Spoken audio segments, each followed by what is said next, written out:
करोड़ों दर्शकों का मिल रहा साथ। एमपी की बात एमपी न्यूज के साथ। जहां सब अपने बारे में सोचते हैं वहां वुमेन अपने बारे में नहीं सोचती, पूरे परिवार और घर के बारे में सोचती है।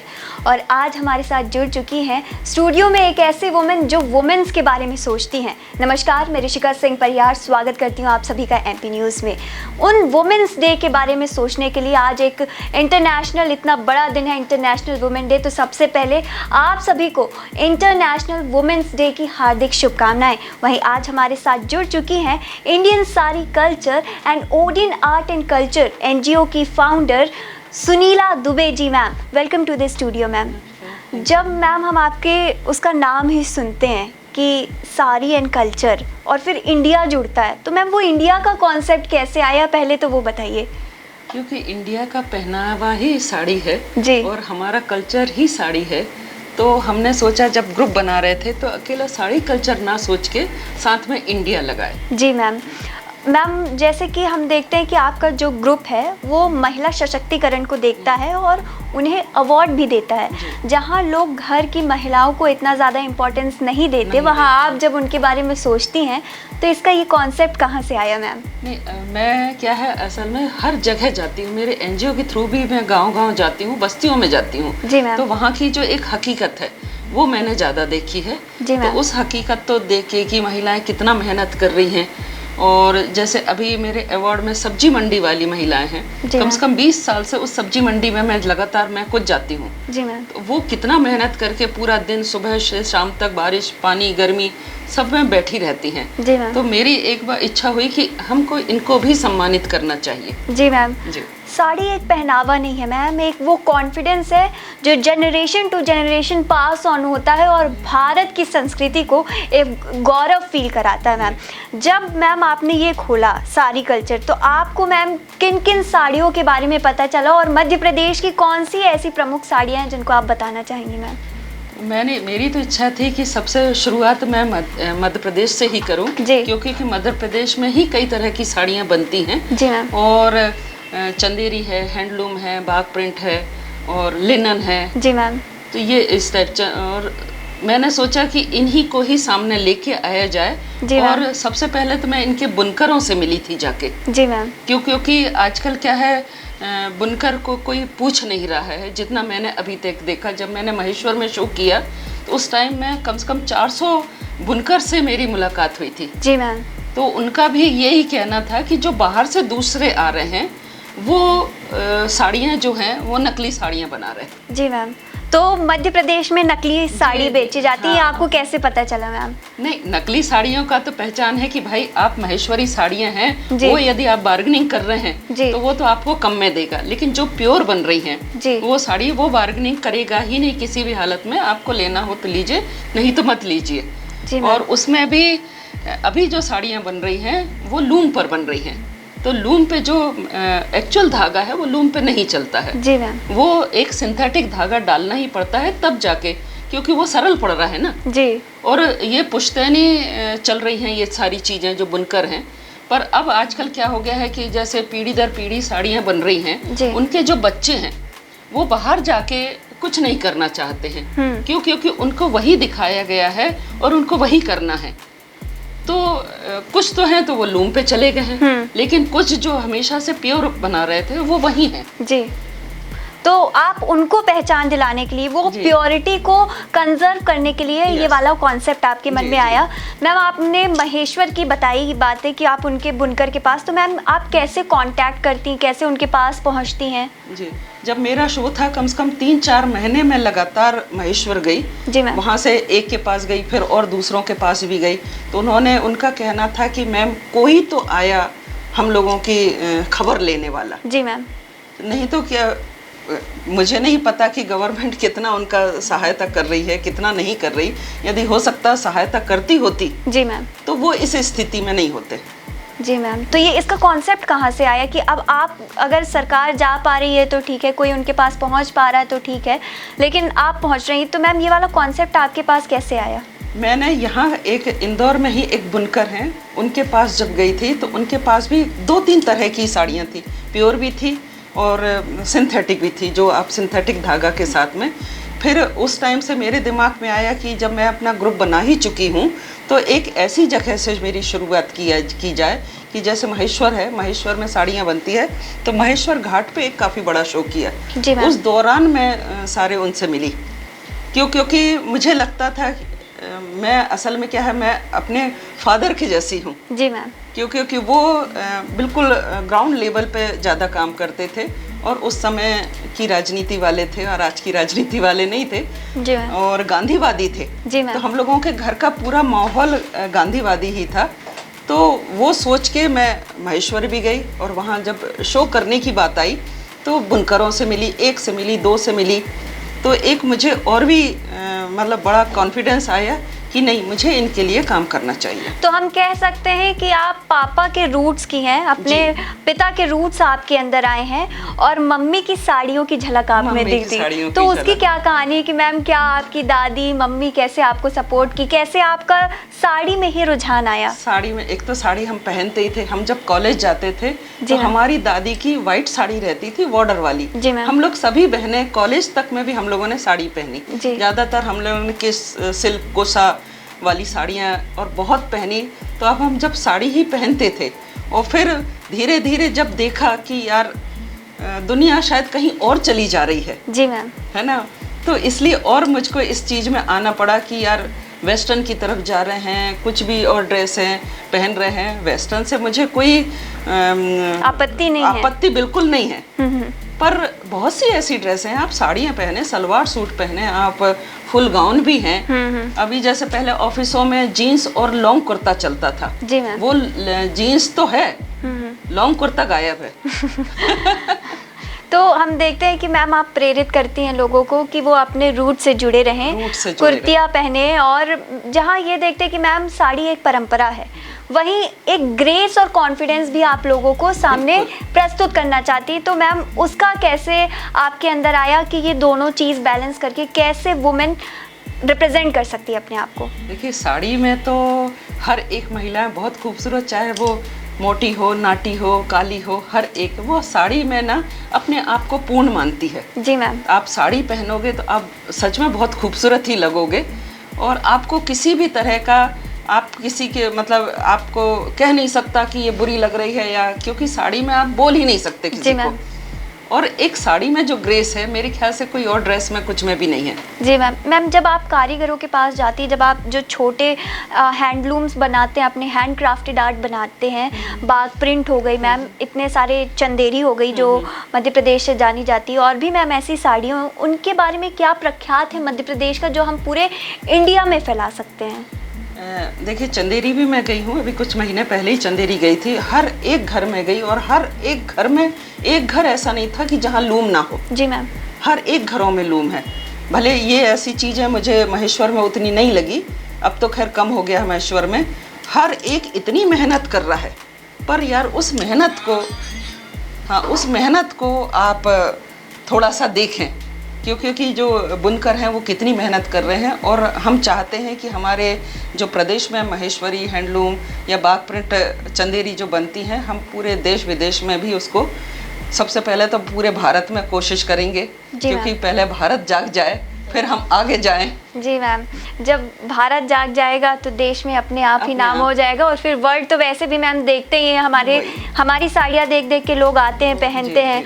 और मैम जब हम ये देखते हैं कि आप उन छोटे लोगों के पास भी जाती, ग्राउंड लेवल पे भी जो काम करते हैं, और उन महिलाओं को भी अवार्ड देती हैं जो अपना ऑफिस वर्क कर रहे हैं, और महिलाएं जो सशक्त हैं, जो पुलिस ऑफिसर्स हैं, उनको भी आप इवेंट में अवार्ड देती हैं। मैम कैसे आप वो ब्यूटीफाई करती हैं वुमेन को कि वो चाहे जैसी भी है बिल्कुल अच्छी है? चाहे मैं असल में क्या उनसे बहुत मिलती हूँ। अभी भी जैसे मेरे प्रोग्राम में मैं हर एक पेट्रोल पंप पे मैं खुद गई हूँ। जी मैम, क्योंकि कई बार क्या रहता है, मैं किसी और से बोलूँगी तो हो सकता है कि वो उन तक पहुँचेगा नहीं और मुझसे कह देगा कि हम हो यार हमें नहीं मिली। और फिर एक विश्वास भी होना चाहिए उन महिलाओं को कि ये नंबर और नाम क्यों ले रही हैं। जी मैम, क्योंकि हर कोई को तो देगा नहीं। और मुझे वो बहुत अच्छा भी लगता है उनके साथ उठना या बैठना। और ई रिक्शा वालों के साथ भी अभी मैं बहुत गई हूँ, बहुत सी महिलाओं को चौराहे पे खड़े हो के मैंने ई रिक्शा वालियों को रोका है कि बेटा, उनको लगता था कि शायद मैं इनके ई रिक्शे में बैठने वाली हूँ। तो उन्होंने कहा कि मैम आपको कहीं जाना है क्या, तो आपको किस तरफ जाना है? तो मैंने कहा बेटा मुझे कहीं जाना नहीं है, मुझे तो सिर्फ आपका नंबर चाहिए और किस वजह से चाहिए है। तो ये उनको भी बहुत, हर एक महिला ने मुझसे हाँ कहा है। अब मुझे भी नहीं पता तो उस दिन कितनी भीड़ होने वाली है। जब मैम टीम वर्क की बात आती है तो मैम आपका इतना बड़ा ग्रुप है साड़ी कल्चर इंडिया, मैम इसमें कौन कौन से ऐसे लोग मौजूद हैं जो बताते हैं कि कैसा महिलाओं का ग्रुप होता है और कैसे वो एक साथ मिलजुल कर काम करती हैं? देखिए, कई बार क्या है, आप साड़ी से संबंधित यदि कोई ग्रुप बना रहे हैं, वो जो साड़ी को समझेंगी वो ही उस ग्रुप में शामिल होंगी, और जो नहीं समझेंगी वो नहीं होंगी शामिल जी। और जो एक्चुअल साड़ी लवर हैं, कि वो साड़ियाँ जो ज़्यादा पहनती, ऐसी भी नहीं है कि भैया यहाँ मेरे ग्रुप में आ रही हैं साड़ियाँ पहन रही हैं, बाहर जा रही हैं तो वो कुछ भी पहन रही हैं। मुझे वैसी महिलाएं नहीं चाहिए। और बहुत कुछ है, जो टीचर हैं, आजकल स्कूलों में साड़ी कंपलसरी हो गई है, डॉक्टर्स तो पहनती ही हैं साड़ियाँ, तो वैसी लेडीज़, और मतलब उनको कुछ है जो साड़ी के अलावा पहना ही नहीं है, वो महिलाएं मेरे ग्रुप में हैं। जी ma'am, Odian art and culture आपका एनजीओ भी है मैम, तो साड़ी के सफ़र में वो एनजीओ आया या एनजीओ के सफ़र में साड़ी आई है? साड़ी के सफ़र में वो एनजीओ आ गया। तो मैम वो कैसे आया और उसका क्या कॉन्सेप्ट था? क्योंकि साड़ी कल्चर तो था ही। जी मैम। और आजकल एनजीओ भी, कई तरह के एनजीओ सब चला रहे हैं। जी तो मैंने कहा कि ये करने वाले तो बहुत हैं, है ना, वृद्धाश्रम भी चल रहे हैं, अनाथ आश्रम भी चल रहे हैं, उनके लिए करने वाले बहुत हैं, लेकिन कल्चर के लिए, और वो कल्चर में भी महिलाओं के लिए करना। जी मैम। क्योंकि मैं गांव-गांव जाती हूँ, बहुत सी चीज़ें सिखाने जाती हूँ, मैं खुद जाती हूँ सिखाने, तो अब पता चलता है कि हाँ, जो महिलाएं हैं, गरीब हैं या समूह की महिलाएं हैं या बस्ती में रहने वाली हैं, उनको कितनी ज़रूरत है इन सब चीज़ों की, ताकि वो अपने पैरों पे खड़ी हो जाएं। तो मैम ये जो आर्ट एंड कल्चर आपने नाम लिया था, ओडियन आर्ट एंड कल्चर, मैम इसकी क्या खासियत है और कैसे इस एनजीओ को आप एक रिप्रेजेंट करती हैं? देखिए, मेरी पढ़ाई हुई, मैं BHSC होम साइंस में रही जी, और होम साइंस में मुझे हर एक चीज़ें आती हैं, सब कुछ, मतलब ऐसा कोई नहीं है कि ड्राइंग से लेके क्राफ्ट से लेके सब कुछ आता है, और मैं सभी कुछ सिखाने भी जाती हूँ। तो फिर मैंने कहा जो मुझे आता है मैं वही क्यों नहीं सिखाऊं महिलाओं को, ताकि वो अपने पैरों पे खड़ी हो जाएं। मैम आपने बताया कि आप महिलाओं को सिखाती हैं और ये ग्रुप है वुमेन्स का। मैम जो पुरुष हैं वो उसमें कितना अपना योगदान देते हैं, उसे कैसे देखते हैं इस ग्रुप को? नहीं, ऐसा नहीं है कि वैसे मैं पुरुषों को भी, मैं कैदियों को भी सिखाने गई हूँ बहुत सारी चीज़ें। ऐसा नहीं है। अभी सेंधवा गई थी मैं पिछले साल, वहाँ के कैदियों को पेपर बैग वगैरह और बहुत सारी चीज़ें उनको सिखाई, क्योंकि आजकल क्या है, कैदियों को भी कुछ सिखा नहीं रहे हैं। पहले क्या है, बहुत सारी चीज़ें बनती थी, तो पर अब आजकल क्या है, उनको कैदियों को कैद कर लिया है, ना अब उनका टीवी है, ना मोबाइल है, ना कुछ है। जी मैम। और मैं जब वहाँ पे भी गई तो वहाँ जो जेलर साहब थे, उन्होंने कहा कि मैम आपको इनसे डर नहीं लगा? जी मैम। तो मैंने कहा सर आपने भी तो सोच समझ के बिठा ले होंगे ना मेरे सामने। तो पर बहुत अच्छा एक्सपीरियंस भी रहा। और रिहेब सेंटर में भी मैं जाती हूँ। जी मैम। क्योंकि रिहेब सेंटर में भी आपने 6 महीने के लिए तो उनको कैद कर दिया, और मुश्किल है कि हो सकता है कि 60, 70, 80% तो वो सुधर के निकलते ही नहीं हैं, पर उनको कुछ तो सीख के निकले वहाँ से। तो मैम आपको क्या लगता है जब आप उनको इस चीज़ से जोड़ देती तो उनकी लाइफ में कितना अंतर आता है? नहीं, अंतर तो बहुत आता है। और जैसे मैंने बताया ना, मैं कैदियों को जब सिखाने गई, और कुछ तो ऐसे थे कि 15 दिन के बाद ही निकलने वाले थे वहाँ से, और उन्होंने जो अपना पेपर बैग, क्योंकि प्लास्टिक बंद हो गया है तो पेपर बैग अभी काफ़ी चल रहा है, तो बुरहानपुर है, इस तरफ है, मैं वहाँ तक जब उन्होंने अपना खोल लिया बिजनेस, तो उन्होंने मुझको बुलाया और मैं उनके पास गई भी। तो मुझे एक बहुत खुशी मिली कि यार ये बच्चा जो है निकल के, कुछ गलती से भी जेल में चले जाते हैं या कुछ जो भी प्रॉब्लम हो, जी मैम, पर उन्होंने अपना बिजनेस एक बना लिया, तो एक बहुत अंदर से खुशी होती है ना, जी मैम, यार समझा मुझे लोगों ने। तो मैम ने सिर्फ होम साइंस पढ़ा नहीं है, बल्कि अब वो गढ़ना भी चालू कर दी हैं, और आप देख रहे हैं कि वो रिहैब सेंटर में गढ़ती हैं, वो जितने भी नीचे के कारीगर हैं उनकी मदद करती हैं, महिलाओं को सशक्त करती हैं। मैम जब ये प्रोग्राम होते हैं, जब ये इवेंट होता है, तो इसका पूरा माइंडसेट क्या रहता है? अभी जैसे अवार्ड फंक्शन है, जैसे अब पिछले बार मैंने जितनी भी मीडिया कर्मी महिलाएं हैं उनको अवार्ड लिया। मुझे भी बुलाएंगी ना अब अगली बार? बिल्कुल मुझे नहीं पता था, पिछले बार मेरे पास नाम नहीं आया, लेकिन आता तो 72 महिलाओं को हमने अवार्ड दिया था जी। जितनी भी मीडिया, मुझे नहीं पता था कि इंदौर में इतनी सारी मीडिया कर्मी महिलाएं हैं जी, तो उनको भी सम्मानित किया। और इस बार तो थोड़ा सा एक अलग हटके, क्योंकि पेट्रोल पंप पे काम करने वाली, ई रिक्शा चलाने वाली, सब्जी मंडी पे बैठने वाली, मैकेनिक का जो काम करती हैं वो महिलाएं जी, उनको फिर अगले बार फिर कुछ और भी नया कुछ सोचूंगी। मतलब मुझे नहीं मिलेगा? नहीं, अभी मिलेगा ना, अभी ही दे दूंगी वुमेन्स डे पे अभी दे दूंगी जी मैम। ये सुनकर के ही इतना अच्छा लगता है कि आप सिर्फ किसी एक महिला के ऊपर केंद्रित नहीं होते या एक ऐसा ग्रुप में आप केंद्रित नहीं हैं। आप साड़ी को भी देखती हैं, आप पेट्रोल पंप वाली को भी देखती हैं, आप ई रिक्शा चलाने वाले को भी देखती हैं। और मैम जब ये माइंडसेट आता है तो ये समाज को सुधारता है। मैम आपको क्या लगता है कि इससे कितना ज़्यादा समाज से आप कनेक्ट होती हैं और कितना ज़्यादा उनकी लाइफ में इम्पैक्ट पड़ता है? मैं तो बहुत ज़्यादा कनेक्ट होने की कोशिश में हूँ जी मैम, पर वो जो सामने वाले जो हैं वो थोड़ा सा सुधर जाएं, क्योंकि इन सब चीज़ों से कुछ नहीं होता है जी मैम। थोड़ा सा सामने वाले का भी एक समझने की कोशिश करें कि वो सामने वाला बेचारा क्या चाहता है जी मैम, है ना, कि आप पार्टीज या यही सब चीज़ों से आप कुछ नहीं कर रहे हो, ना ही कुछ और कर पा रहे हो, किसी और के लिए कुछ भी नहीं कर रहे हैं जी, वो हम लोग देख रहे हैं जी। पर कम से कम ठीक है, आप पार्टी कर रहे हैं तो उसका कुछ हिस्सा कुछ गरीब महिलाओं को या कुछ ऐसी जगह दे दें जहाँ ज़रूरतमंद है। आपको बता दें कि मैम सिर्फ इतना काम तो करती ही हैं, पर इसके साथ साथ वो अपनी पूरी टीम को KBC कौन बनेगा करोड़पति में भी लेके गई हैं। मैम उसकी क्या कहानी थी?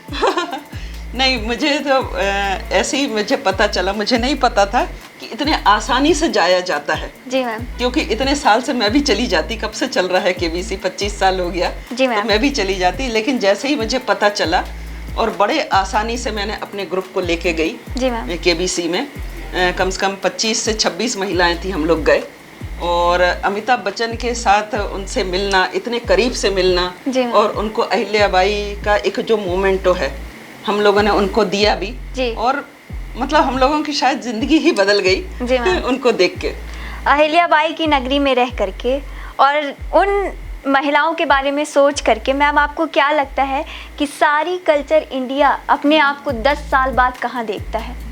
अब 10 साल बाद वैसे तो मैंने अपने ग्रुप में बहुत सारी महिलाओं को तैयार कर रही हूँ, तो और पूरा भारत यदि को उतना नहीं तो कम से कम 25-30% भी यदि बदल जाए जी मैम, तो मेरे लिए मुझे लगता है कि मेरी जो इतनी मेहनत है ना वो सफल हो गई।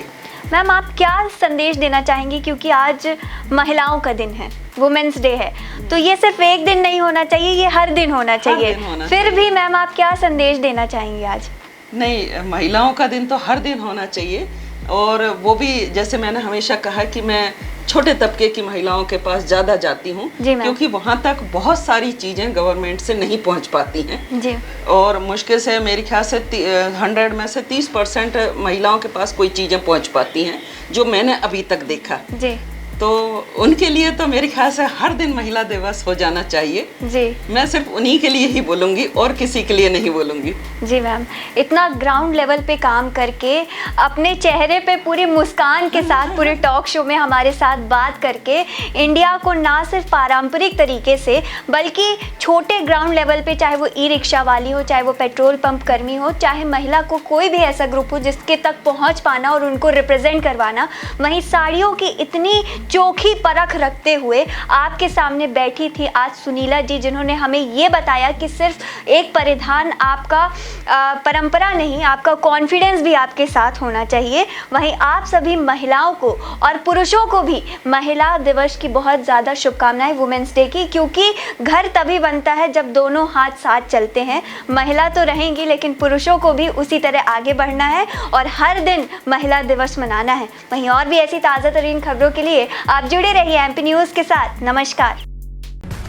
करोड़ों दर्शकों का मिल रहा साथ, एमपी की बात एमपी न्यूज़ के साथ।